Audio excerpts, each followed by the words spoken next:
জানাবো আপনারা আসুন। দাবি আদায়ের যে নিয়মতান্ত্রিক আন্দোলন, দাবি আদায়ের যে ভাবে কর্মসূচি বাস্তবায়ন করতে হয়, সেই ধারায় সেই কর্মসূচির মধ্য দিয়েই আমাদের আন্দোলন চলছে। আমরা 13 অক্টোবর থেকে অদ্যাবধি পর্যন্ত অবস্থান ধর্মঘটের মধ্য থেকে দাবি আদায়ের পাশাপাশি আমরা লং মার্চ টু যমুনা কর্মসূচি পালন করেছি, লং মার্চ টু শিক্ষা মন্ত্রণালয়ের অধীনে কর্মসূচি পালন করেছি, লং মার্চ টু অধিদপ্তরের কর্মসূচি পালন করেছি, লং মার্চ টু আমরা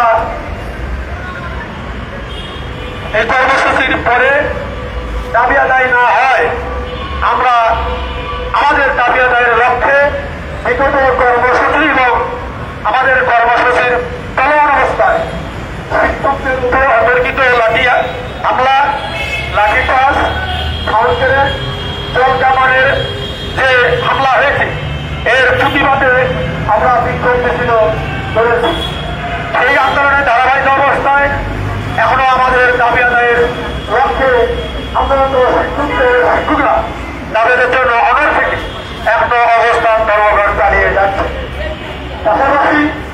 আমরা গত বুধবার আমরা শিক্ষকদের মাঝখান থেকে সাংবাদিক সম্মেলনের মাধ্যমে আমরা সরকারকে আলটিমেটাম দিয়ে আমরা আগামী 11 তারিখ থেকে আমরা আমাদের অনশনের কর্মসূচির ঘোষণা দিয়েছি। সম্মানিত শিক্ষক ভাইরা, আমরা আপনাদের মতভেদ ভুল বোঝাবুঝির উত্তরে সকল শিক্ষকদের দাবি আদায়ের স্বার্থে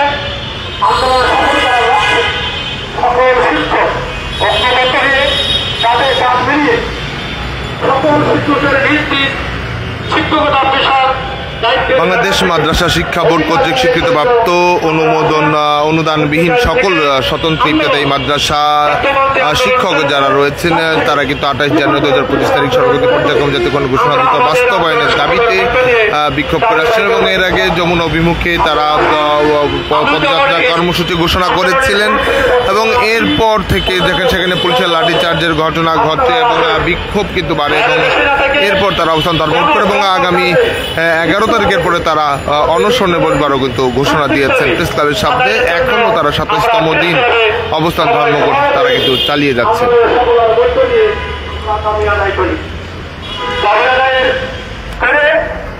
আমরা ধর্ম শিক্ষা ধর্ম শিক্ষার প্রসারের পাশাপাশি আগামী ভবিষ্যৎকে নৈতিক শিক্ষার উপহার দিয়ে দেশ এবং জাতিকে একটা শোষণমুক্ত, দুর্নীতিমুক্ত একটা রাষ্ট্র, একটা জাতি, একটা আমরা নাগরিক হিসেবে আমরা এই বিশ্ববাসীকে উপহার